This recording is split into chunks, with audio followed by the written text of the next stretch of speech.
Intentionally or not, many recording artists' careers can be divided into chapters, usually defined by albums with a distinctive sound and, often, look: the Beatles' psychedelic era, Prince's early 80s new wave phase, David Bowie's Berlin trilogy, Kanye West's 808s and Heartbreak, and so on. More than most, the phases of R&B pop auteur The Weeknd are tightly defined. The three pioneering 2011 mixtapes that launched not only his career but a whole new strain of R&B bled into his more elaborate but just as dark major label debut, Kiss Land. During that time he was reclusive, declining interviews, rarely being photographed and putting forth a profile as murky as the production on those albums. But 2015's Beauty Behind the Madness was an abrupt and ambitious pivot into big leagues that saw him teaming up with Max Martin, who, with hits ranging from the Backstreet Boys to Taylor Swift, is the most successful producer-songwriter of the past 25 years. That album spawned several massive singles, including I Can't Feel My Face and In the Night, featured collaborations with Ed Sheeran and Lana Del Rey, and turned The Weeknd, aka Abel Tesfaye, into a superstar. He got even hotter with the equally massive Starboy, released just a year later and highlighted by collaborations with Daft Punk, Kendrick Lamar and Future, which was followed with a hiatus that, for this hyper-prolific artist, entailed 2 tours and a comparatively low-key EP, 2018's My Dear Melancholy. A month after he turned 30, The Weeknd is launching the next era with his most fully realized album yet, After Hours. Sonically, the hallmarks are ultra-cinematic keyboards, pulsating sub-bass, hard beats which are seldom danceable, 80s synthesizer flourishes and caverns of echo, all of which contrast with his high, angelic voice. The sound is distinctively Weeknd, but an unusual progression, it's somehow sharp and blurry at the same time.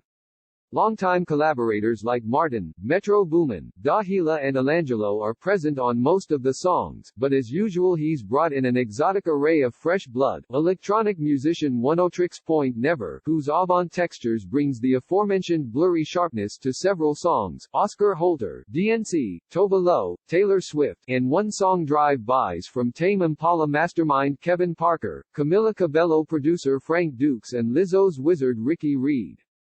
It's a real album too, with a smoothly flowing arc and a loose storyline that presumably follows a still unfolding storyline around the red-jacketed, debauched, busted-nosed character Weeknd portrays in recent videos, who is having such a bad night in Las Vegas. Unexpectedly, After Hours starts off with gentler, quieter songs.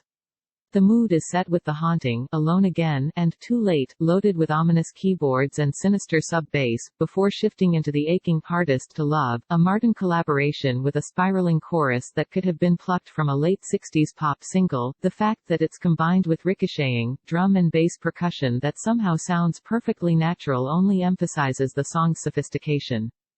In an eerie footnote, the term "alone together" appears in 2 songs early in the album, a term that, considering the world in which After Hours is landing, is sadly fitting for so many self-isolators trying to stay connected.